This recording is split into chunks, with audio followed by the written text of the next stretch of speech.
Hello friends, as informed about the conditions which we had to work out further regarding the topic which we were continuing on subject-verb agreement, I am here to give you more rules and the conditions of the conjunctions which play a vital role in the formation of the nature of the subject of a sentence. Let's go and understand what are the rules and what are the conditions. Let's go ahead with condition number 2. As you can see here, condition number 2 basically talks about conjunctions like either or, neither nor, not only but also. So these are certain conjunctions which basically talks of joining two subjects of a given sentence. Now when these conjunctions come into a sentence, they obviously have to fall in between two subjects, which when derived as subject gives us subject single. That means these conjunctions basically help us understand that whenever these conjunctions are supposed to be a part of a subject of a sentence they basically give the subject as single. Now let's take an example of what we just discussed.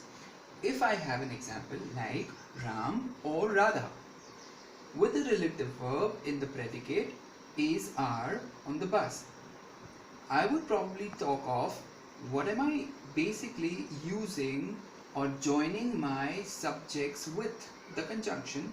The conjunction here, as said, is or. So as per the rule, Ram and Radha being single entity in themselves will become one as whole, single, as per our derivative. So Ram or Radha basically when associated with a relative verb is are will again carry a single verb, because relative verb happens to follow the nature of the subject.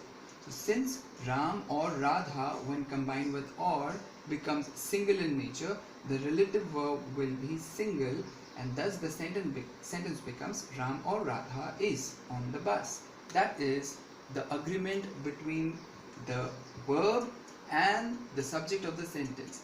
If you remember, the subject of the sentence became one because of this conjunction.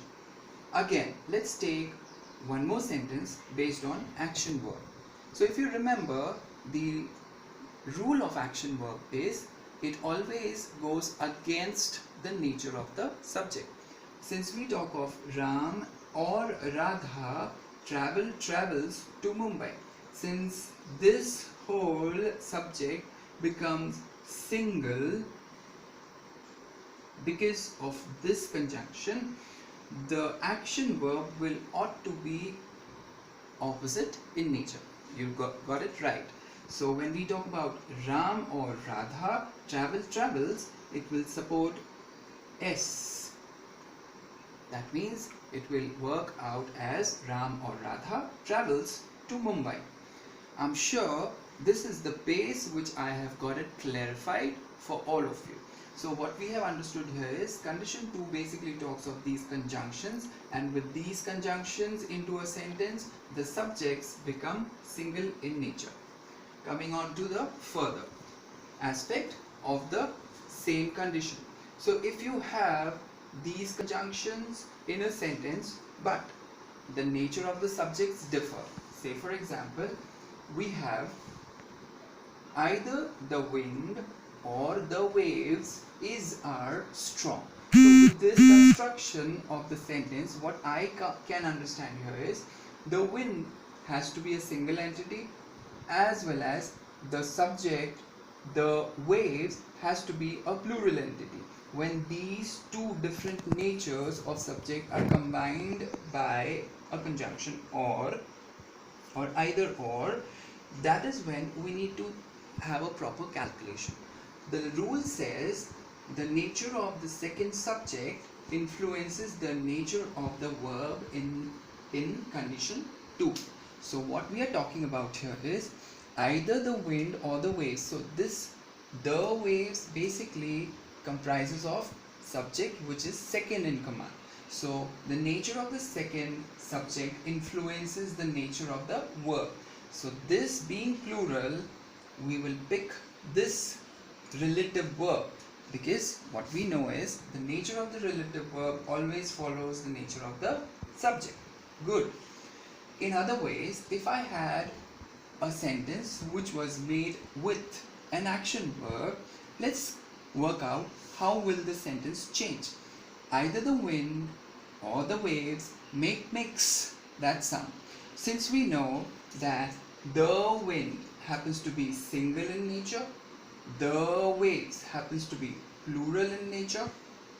As for the rule here, it's a special note to the rule which talks of the nature of the second subject influences the nature of the verb. So when we talk of the waves, since it has S, because it was plural, we will probably take an action verb without an S. So that makes our sentence as either the wind or the waves make that sound.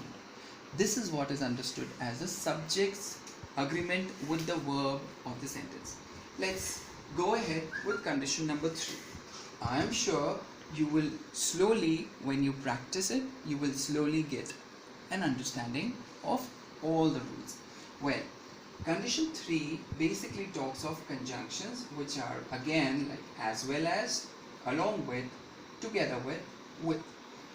The baseline, the base and the fundamental of these conjunctions basically talk of that the subject happens to be single in nature when associated with these conjunctions. Let's take an example like Ravi as well as the team. Now Ravi happens to be single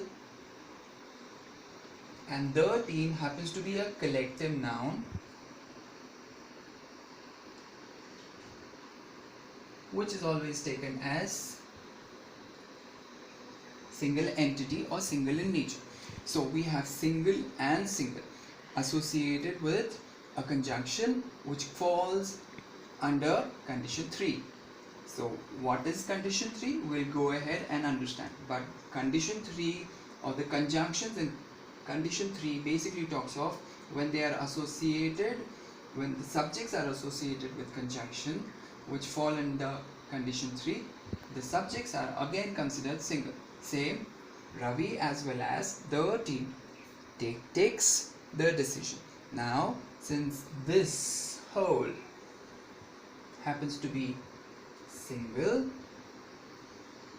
and associated with action verb, the single has to go in opposition, or action verb has to go in opposition to the nature of the subject. That's why we will take an action verb with an S. That's why the sentence becomes Ravi as well as the team takes the decision. That happens to be a proper sentence according to grammar. Again, if the same subject has an association with a relative verb like has and have, the sentence would probably be Ravi as well as the team has taken the decision. I hope this is now understood by all of you, because in condition 2 and condition 3 the base works with single subject.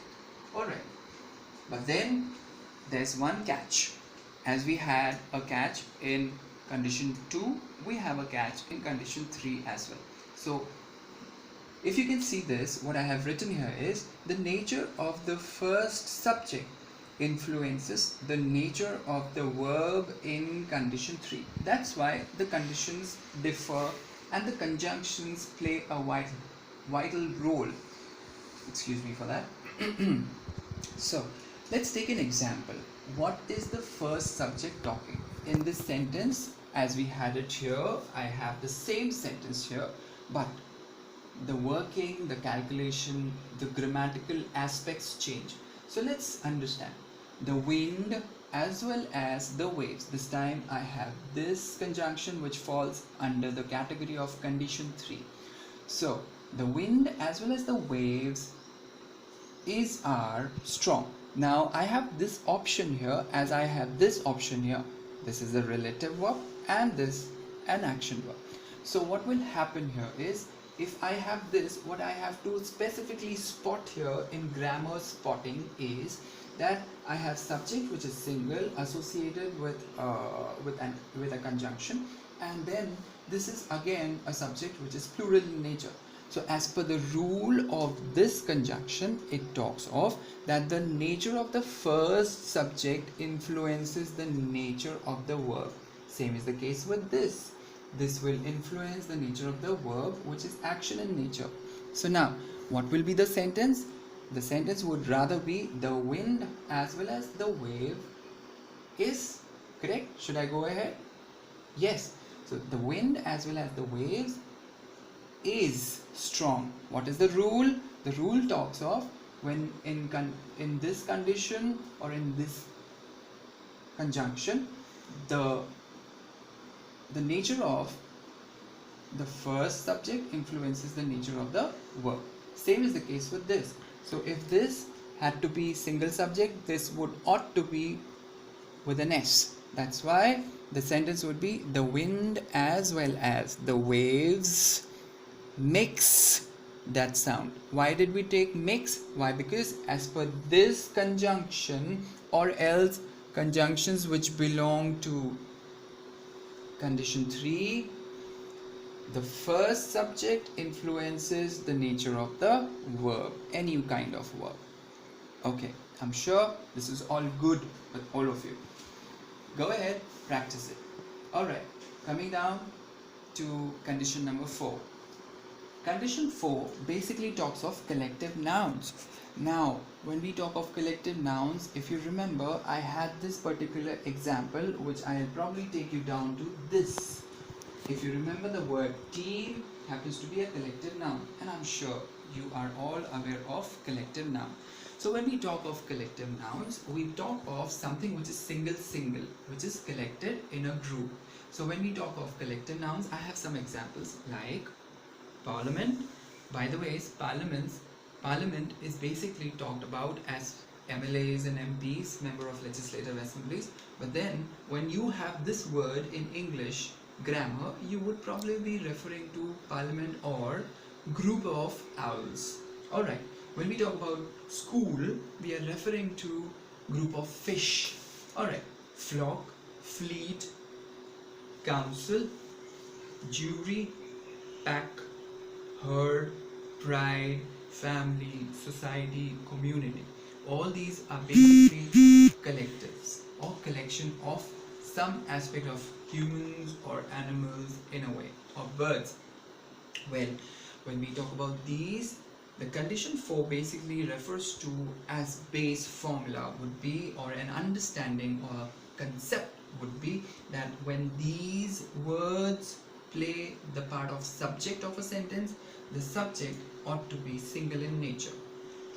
I'm sure if we talk of the subject being single in nature, I am referring to the 4 formulas at the beginning of my lecture which I had talked about, and then if the subject of the sentence becomes single, it falls on to formula number 1 and formula number 3. Formula number 1 basically sits with relative verb, and formula number 3 sits with action verb. You got me correct, right? But then again, there is a catch. The catch here is, if I have a sentence like the pack of dogs are furious. In this kind of sentence, I am referring to pack of dogs, which makes it subject single. Good. But what am I trying to express here is that all the dogs of that group of the pack are furious. So because the expression talks of unanimously one expression which sits on the furiousness of all the dogs, that's why I would still say that the pack of dogs still remains as single subject, and thus I go ahead with a relative verb which is single in nature. So this how it becomes is the pack of dogs is furious. Now understand one thing. If I had a sentence like the pack of dogs are running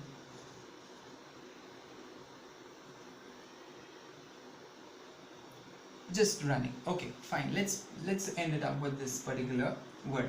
So the pack of dogs are running. Now logically all of them are running, correct? They are doing the same action.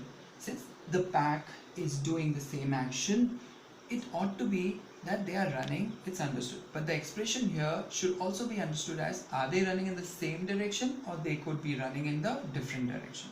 So when we are referring to something which could obviously be understood as something wherein it could be hypothetically or it could be guessed in such a mannerism that the action which is common but it is done every other in other direction, let's understand that this could be taken as something which is not single but plural, right? So when we talk of it, the pack of dogs are running. So let's say if it were towards the prey, that means they are running together towards the prey. But let's say they are just running, so they could probably run haywire. So that's why we would probably say the pack of dogs are running. That's a catch. Did you get it? I'm sure with more practice you will get it. Well, what I really want to sum it up here is pack, or all the words which probably come under the category of collective noun, are supposed to be base formula is single as subject single. But you'll have to understand what is the expression of the sentence. Does it talk about unanimous? Example, let me just orally give it to you. The class is doing its project. So now the class happens to be single as collective noun. Yes, is doing its project. Why? Because the class was given that task. So everyone is doing the project unanimously, which is towards one goal. But if I say the class are disturbed, so logically everyone is disturbed together, but they have their own wavelength of getting disturbed. So you cannot say that everyone got the same intensity of disturbance. So their intensity could be differed. So that's why if I had to put it this way, I would rather say the class are disturbed. The students of the class are disturbed. So now I am referring to the students of the class, not the class.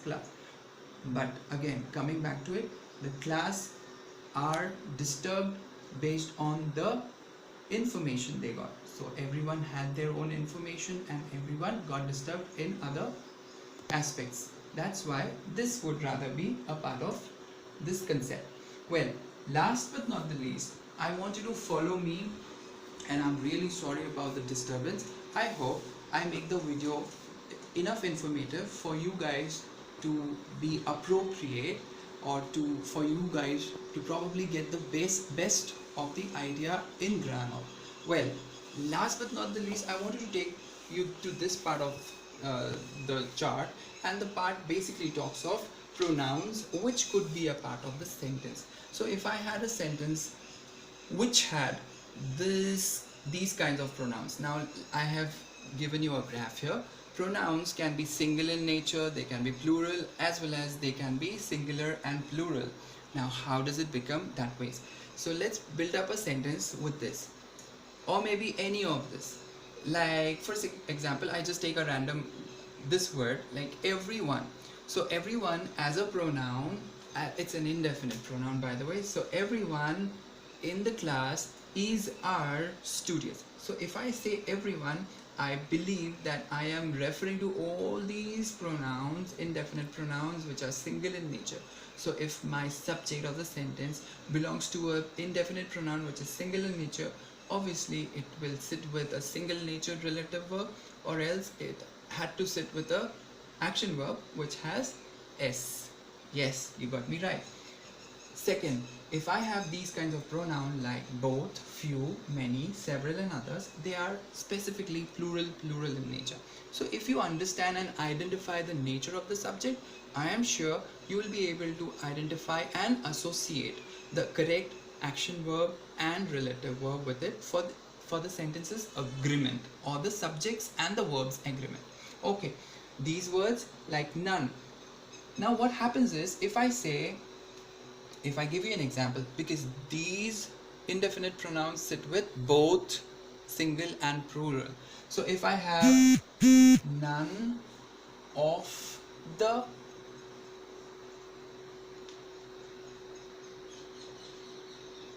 protesters were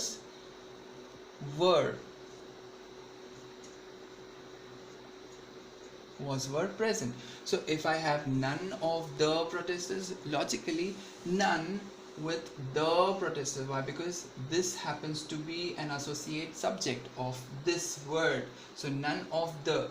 Fine. I want you to understand one thing. There is a very important role of this word as the. Let me give you one more sentence before I come to a conclusion. None of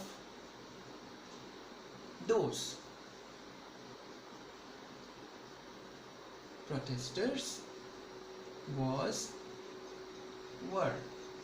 present. So logically I have this word indefinite pronoun none again, which can be single plural. Where does it work out as single, where does it work out as plural? In the next 1 minute I'll finish up all your queries. So this word none as an indefinite pronoun is associated with the subject again. So none of those protesters. So highlighting this basically will help us understand what is the importance of the and those. When I talk about none or any of these indefinite pronouns which are part of single and plural, when they are associated with an article the, they always become single in nature. So the answer would be none of the protesters was present. And when none or any of these indefinite single plural pronouns are associated with those, they ought to work as plural subjects. So this works as none of those protesters were present. I worked it out with relative verb here both the time. You can work it out with action verb as well. Instead of was and was were, we can probably talk of works, arrest, arrests, something like that, or which is a part of an action verb, which is a part of a series of an understanding of these sentences. That's why it will probably carry up here. Action verb will be, obviously it has to be with an S, and this has to be without an S, the action verb here. So with all these things, I believe that you have got me understood by you, as well as you have understood what was the lecture all about. I wish you all the best for this particular aspect. I will soon forward you the exercise so that you can work out well on the questions. Thank you.